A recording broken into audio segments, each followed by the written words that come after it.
Video video raita సిద్ధాంత భగవద్గీత రైత సిద్ధాంత భగవద్గీత అంటే ఒక్క నిమిషం నేను మాట్లాడిన తర్వాత మీరు మాట్లాడండి. జీవాత్మ నేను మాట్లాడినాక నువ్వు మాట్లాడు. ఫస్ట్ ప్రథమ దైవ గ్రంథము త్రైత సిద్ధాంత భగవద్గీత అని చెప్పేసి పెట్టి ఇలా హిందూ అనేటువంటి పదం ఒకటి పెట్టిరు. హిందూ తీసేసి హిందూ పెట్టిరు. ఇందులో ఉన్నటువంటి అంశం ఏంటంటే యేసు ప్రభు తన చేతితో తాకి ప్రారబ్ధ కర్మ అయిన కుష్ఠ రోగంను పోగొట్టారు. అట్లే గుడ్డివాని కళ్ళకు చూపు తెప్పించారు. ఇక్కడ యేసు ప్రభు శరీరం నుండి బయటకు వచ్చి జ్ఞానాన్ని గుడ్డివాని శరీరంలో అంధత్వమునకు కారణమైన ప్రారబ్ధమును కాల్చివేయటం వలన వానికి వెంటనే చూపు వచ్చేది. అంటే మీరు యేసు ప్రభువును హైలైట్ చేస్తూ ఎందుకు రాసేది లేదు?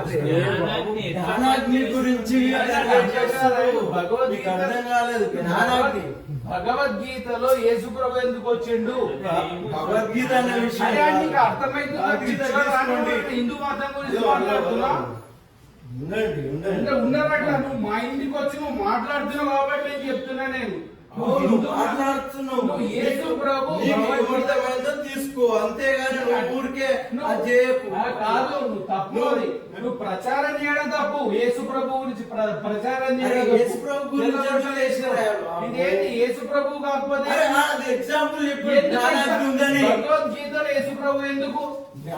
భగవద్గీతలో యేసు చెప్పడానికి భగవద్గీతలో యేసు ప్రభు ఎందుకు? ఎగ్జాంపుల్ తీసుకుంటారు. ఎగ్జాంపుల్ నీకెందుకు? రాముడు లేడా? కృష్ణుడు లేడా?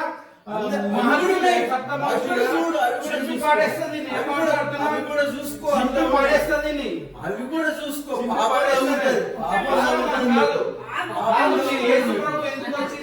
ఒక్క నిమిషం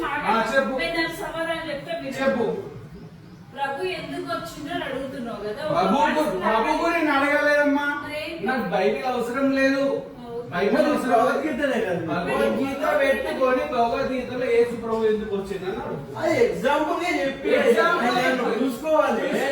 యేసు ప్రభు ఏం సంబంధం అన్నా? అదే జ్ఞానాగ్ని గురించి చెప్పినాడు. జ్ఞానాగ్ని ఉందా లేదా? జ్ఞానాగ్ని ఉందా లేదా? వెళ్ళిపోండి, ఇమ్మీడియట్లీ వెళ్ళిపోండి. నీకు అవసరం లేదు, మాకు అవసరమా? ఇట్లా నువ్వు నీకు అర్థం కాలేదు. అది జ్ఞానాగ్ని ఉందా లేదా అని నువ్వు చూసుకోవాలి. పిచ్చగుండేశం పెట్టుకొని వస్తారు వీళ్ళు. భగవద్గీత పెట్టుకొని ఈశ్వరవు అని పట్టుకుంటా పిచ్చగుండేశం వేస్తున్నారు మీరు.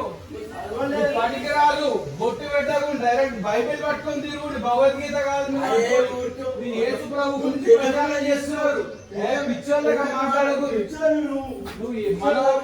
మనోరబాద్ దాటారు. నేను చెప్తున్నా మనోరబాద్ దాటారు. మీరు పిచ్చి పిచ్చి వేసాలు వేస్తే వెళ్ళండమ్మా. వెళ్ళండి ఫస్ట్. వెళ్ళు. భగవద్గీత పట్టుకొని యేసు ప్రభు పట్టుకొని తిరుగుతున్నారు మీరు.